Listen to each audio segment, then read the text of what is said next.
దొందిరాజ్ Govind Phalke alias Dadasaheb Phalke Indian cinema పితామహుడు. ఇండియాకు సినిమాను తీసుకొచ్చిన ఘనత ఆయనదే. మన దేశంలో సినిమాను అభివృద్ధి చేసేందుకు ఆయన ఎంతో కృషి చేశారు. విదేశాలకు వెళ్లి సినిమా అంటే ఏమిటో తెలుసుకొని ఆ సాంకేతిక ఇక్కడకు తెచ్చారు. భారతీయులకు సిల్వర్ స్క్రీన్ అనుభూతిని పరిచయం చేసేందుకు ఆయన అనేక వ్యవ ప్రయాసాలకు ఓర్చారు. నిర్మాతగా, దర్శకుడిగా, స్క్రీన్ రైటర్గా సేవలు అందించారు. ఆయన కృషి ఫలితంగా 1913లో హరిశ్చంద్ర టైటిల్తో మొదటి సినిమా తెరకెక్కింది. 73 ఏళ్ల దాదాసాహెబ్ పాల్కే 1944లో కన్నుమూశారు. ఆయన జీవితం ఆధారంగా సినిమా తీయాలనే ప్రతిపాదన చాలా కాలంగా ఉంది. నితిన్ కక్కర్ దర్శకత్వంలో రాజమౌళి నిర్మాతగా దాదాసాహెబ్ పాల్కే చిత్రాన్ని గతంలో ప్రకటించారు.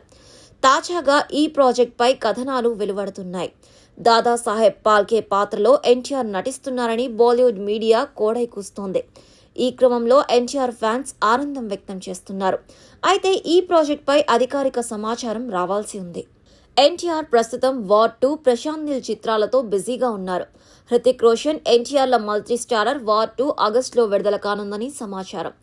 ఎన్టీఆర్ నటిస్తున్న మొదటి బాలీవుడ్ మూవీ వార్ 2 కావడం విశేషం. ఈ ప్రాజెక్టుపై భారీ అంచనాలు ఉన్నాయి. ఇక ఎన్టీఆర్ ఫ్యాన్స్ ఆసక్తిగా ఎదురుచూస్తున్న చిత్రం డ్రాగన్. డ్రగ్ మాఫియా బ్యాక్డ్రాప్తో పీరియాడిక్ యాక్షన్ డ్రామాగా దర్శకుడు ప్రశాంత్ నీల్ తెరకెక్కిస్తున్నాడని సమాచారం.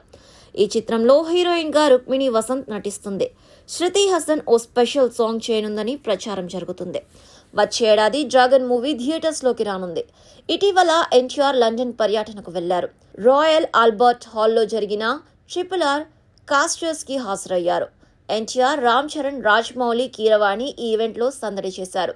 ఉపాసన, లక్ష్మీ ప్రణతి సైతం లండన్ వెళ్లారు. కార్యక్రమం ముగిశాక రాజమౌళి ఉపాసన RRR 2 ఉంటుందా అని అడిగింది. దానికి రాజమౌళి అవును అని సమాధానం చెప్పారు. కాబట్టి RRR 2 సైతం ఎన్టీఆర్ అప్కమింగ్ చిత్రాల జాబితాలో ఉంది.